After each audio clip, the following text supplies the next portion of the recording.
Andy and I met in my hometown of Cincinnati. We got married in Pebble Beach.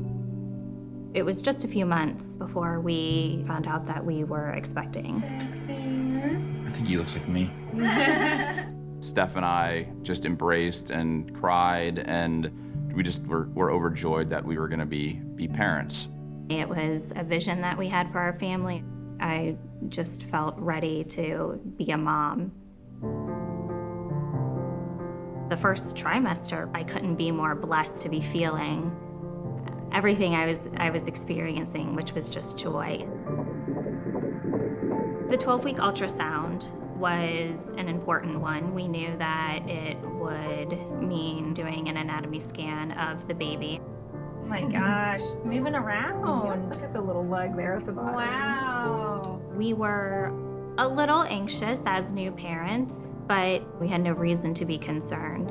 We saw this beautiful child, this beautiful baby. She was opening and closing her mouth and her lips, and we had just this joyous occasion of seeing our baby for the first time.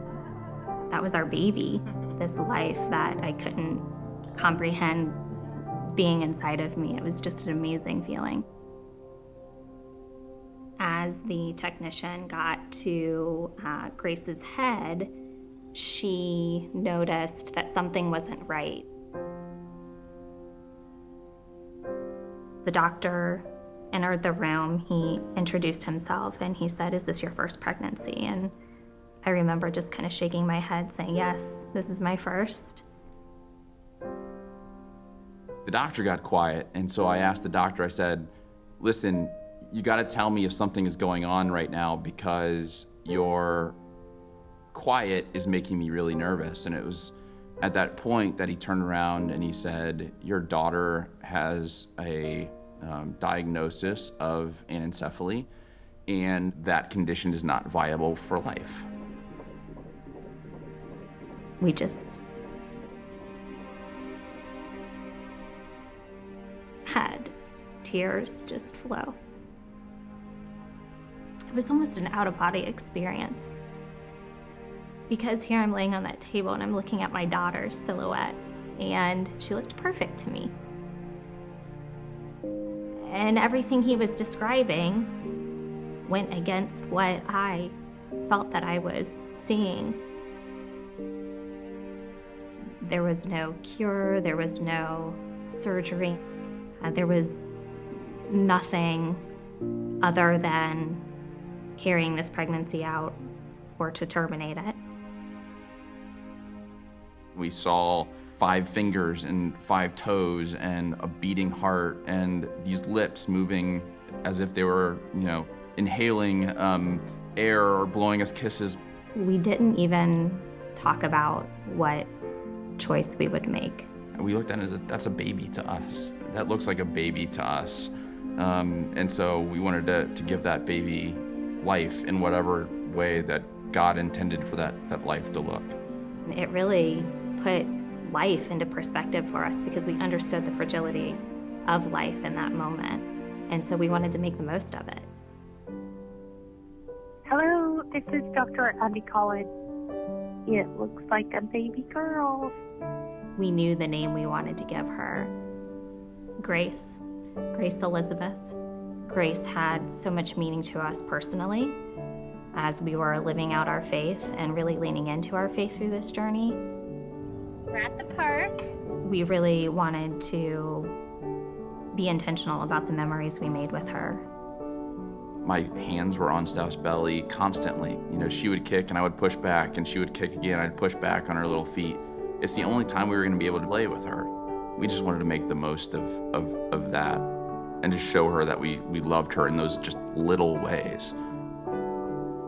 I decided to open our story up to social media.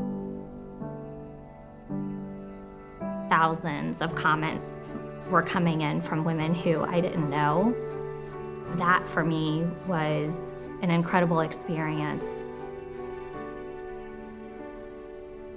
When we received the diagnosis, we were told that we had a very low chance of making it to the 3rd trimester. I was just adamant and determined to make it to the end, and that's what we were going to do. I carried Grace for 39 weeks and 3 days.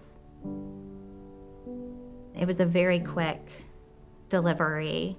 Within just minutes, my water broke and Grace was out. We were expecting that she would take a couple of breaths and then that would be it from her. And she came out just crying.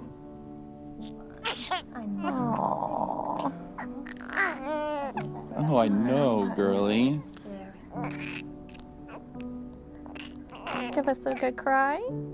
You know, not knowing that she was gonna make it out alive, that was the most beautiful sound we had ever heard. And it was an answered prayer just to hear her voice. I'll never forget her voice.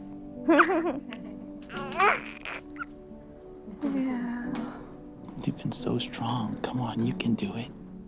You know, it was my first job as a dad, is to just to root her on, and she did great. We love you. We love you. I read 2 books to her. A fun book, The Berenstain Bears, which is a book that I read when I was a little kid. The second book was I Love You Night and Day, which is a book about, regardless of what's going on in our lives, whether it's day or night, whether it's hot or cold, whether we're healthy or not, I will love you. She was placed on my chest and we had a chaplain come in. It was important to us to have Grace baptized. And once she was on my chest, she really just settled into a very peaceful place. And I had my arms wrapped around her and I grabbed her little hand and she squeezed my thumb. And to feel her give that kind of strength, she was embracing me like I had been embracing her. She wanted to return that to me. So I held her right there on my chest for the 10 hours and 32 minutes that she lived. Every moment through that 10 and a half hours, we were engaged. We were engaged in her breath. We were engaged with each other. We never lost track of that moment. And it was a joyful time to be able to experience her life. There was no shortage of love in the room. We know for certain that she felt loved.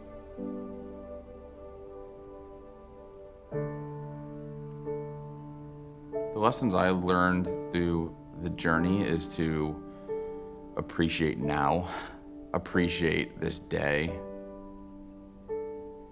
People seem to think that we were really strong, brave people, courageous for choosing to live out this journey.